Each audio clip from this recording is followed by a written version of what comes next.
So hello everyone, I welcome you all to UIS. So आप लोग देख सकते हो कि जो एपीएफसी की नोटिफिकेशन है that has been released. APFC की जो आपकी नोटिफिकेशन वो रिलीज़ कर दी गई यूपीएससी की वेबसाइट पे। If you will go you will find जो नोटिफिकेशन है उसको आप लोग देख सकते हो। And this is again important because काफ़ी सारी पोस्ट है ना। जैसे अगर इधर भी देखो तो there are around 418 vacancies for the post of enforcement officer and account officer, जो कि बहुत बड़ा नंबर है। जिसमें देखो जो अनरिजर्व कैटेगरी 204 पोस्ट है। अब ये जो वैकेंसी है, एक तो जो डिपार्टमेंट है जिसमें पोस्ट निकाली गई है वो है एम्प्लॉयमेंट, जो प्रोविडेंट फंड ऑर्गेनाइजेशन, शॉर्ट में उसको ईपीएफओ भी हम कहते हैं। और दूसरे दो वैकेंसीज इसमें आपकी निकाली गई हैं। पहले इसके बारे में डिस्कस करते हैं। तो आप लोग अप्लाई कर सकते हो अगर आपकी एज 30 या उससे पहले है। इसकी जो एसेंशियल क्वालिफिकेशन है वो बैचलर डिग्री है किसी भी सब्जेक्ट से। यूनिवर्सिटी ऑफ मतलब किसी भी इंस्टीट्यूट या यूनिवर्सिटी की बात करें, अगर आपके पास डिग्री है ग्रेजुएशन की तो आप एलिजिबल हैं। क्वालिफिकेशन रिलैक्सेबल है। रिलैक्सेबल का मतलब है कि देर आर सर्टेन कंटेक्स्ट कि आपके पास हायर क्वालिफिकेशन और वो चीज़ मेंशन ना हो और फिर ये ज़रूरत हो कि हाँ वहाँ पे रिलैक्स करना चाहिए, तो इन दैट केस कुछ रिलैक्सेशन आपका दिया जा सकता है। बट वो डिपेंड करता है, बहुत हाईली वी कैन से कि डिस्क्रिशनरी एस्पेक्ट है ये। ऑलमोस्ट जो चीज़ें मेंशन्ड है वो क्वालिफिकेशन तो आपको मिनिमम कैरी ही करनी है। तो अगर आपकी एज 30 या उससे कम, प्लस इसमें जो डेट का कैलकुलेशन है, तो जो लास्ट डेट आई थिंक 17 मार्च है, उसके बेसिस में ही आपको अपना जो डेट ऑफ बर्थ कैलकुलेट करना। अगर आप सपोज करो 15 मार्च को 30 हो रहे हो तो एलिजिबल नहीं हो। तो इन द सेंस कि अगर 17 मार्च से पहले अगर आप 30 ईयर आपके हो रहे तो आप एलिजिबल नहीं हो, उसके बाद हो रहे तो यू आर एलिजिबल। दूसरी जो वैकेंसी आपकी निकली है इससे ऊपर, जैसे आप मानो कि एक वैकेंसी है इसके ऊपर वाले पोस्ट है। जैसे जो एनफोर्समेंट ऑफिसर या अकाउंट ऑफिसर है, यही प्रमोट होके आपका असिस्टेंट प्रोविडेंट फंड कमिश्नर बनते हैं, जो बहुत अच्छी पोस्ट कंसीडर की जाती है। 5400 ग्रेड पे की है, क्योंकि एनफोर्समेंट ऑफिसर अकाउंट ऑफिसर ये 4800 ग्रेड पे की पोस्ट है। ये पोस्ट आपकी 159 है, जिसमें जनरल की पोस्ट है 68 पोस्ट आपकी जनरल की निकली। तो आप ये देखो कि इसमें 68 पोस्ट है, total post I think 159 post है। तो यहाँ पे भी जो एलिजिबिलिटी है वो ऑलमोस्ट सेम है, बस अंतर ये है कि इसमें जो एज बढ़ा दिया गया है, ठीक है। और ये लेवल 10 की पोस्ट है, ये भी आपको ध्यान में रखना है।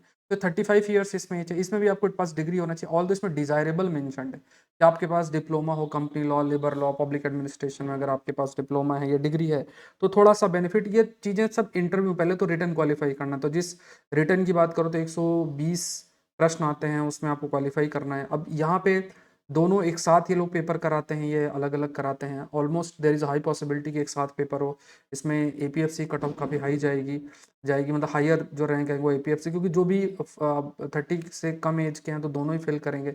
हाँ, जिनकी 30 से ज़्यादा वो एपीएफसी वाला फिल करेंगे। तो यहाँ पे अगर अच्छी रैंक आएगी तो एपीएफसी लोग प्रेफर करेंगे, और फिर सिलेक्शन तो दोनों में ही अच्छा है, ऐसा नहीं है। क्योंकि हाँ, लेकिन कंपटीशन बहुत टफ है।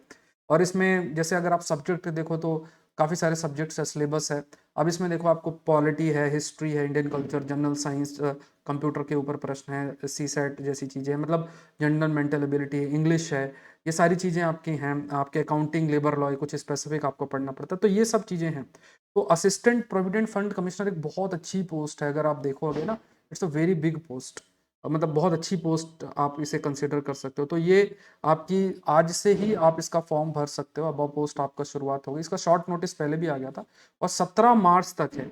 अब यहाँ पे देखो स्पेसिफिकली इन्होंने लिखा हुआ है कि जो एलिजिबिलिटी है कैंडिडेट की, हर एस्पेक्ट में वो देखा जाएगा कि be prescribed closing date for submission of the online, मतलब 17 तारीख ही लास्ट डेट है।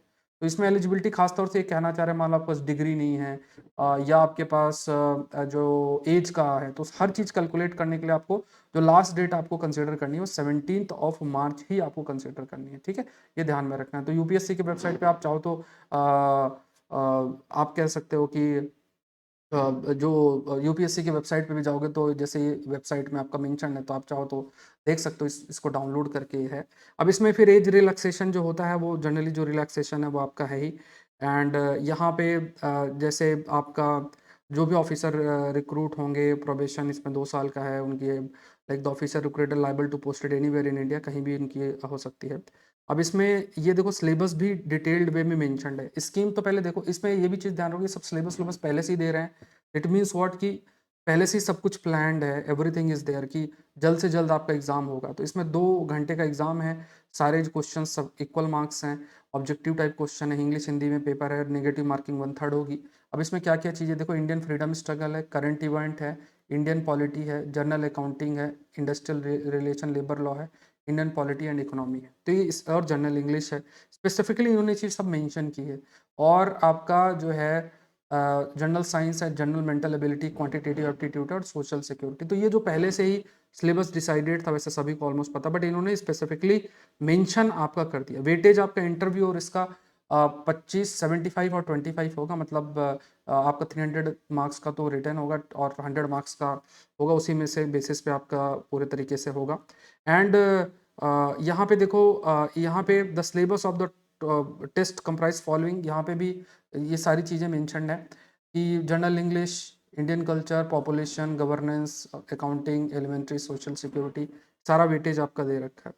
तो असिस्टेंट प्रोविडेंट फंड कमिश्नर की बात करें तो ये सारा आपका मेंशन्ड है। एंड ये जो आपका सिलेबस दिया हुआ है, it is basically for the enforcement officer. तो अगर ये लोगों ने सिलेबस भी अलग अलग मेंशन किया तो देर इज़ हाई पॉसिबिलिटी, अब ये भी पॉसिबिलिटी आपकी बनती है कि अगर फॉर्म भी शायद ये अलग ही फिल करवा रहे हैं, तो फिर there is a very high possibility कि आपका एग्ज़ाम अलग अलग हो या एक एक हो। तो थोड़ा इस नोटिफिकेशन में और भी क्लैरिटी आपकी आएगी एक बार जो है तो। लेकिन हाँ, जिनके जैसे आप दोनों में ऑलमोस्ट सेम सिलेबस है, अगर आप एलिजिबल हैं तो बहुत अच्छा मौका है। अनअकैडमी के साथ भी आप जुड़ सकते हैं। और यहाँ पे जो आपका कोर्स है मात्र 1800 का, तो लिंक आपको मिल जाएगा डिस्क्रिप्शन बॉक्स में। You have to use the code that is SPLIVE। तो नीचे डिस्क्रिप्शन बॉक्स में लिंक है। 1800 का आपका प्राइस है कोर्स का। तो इसमें सारी चीज़ें कवर्ड हैं, तो आप लोग उसका हिस्सा बने and you can use the code that is SPLIVE और आप ज्वाइन कर सकते हैं। सो थैंक यू एवरीवन, अपनी प्रिपरेशन करें और एक अच्छी अपॉर्चुनिटी इसको जाने ना दें। Thank you.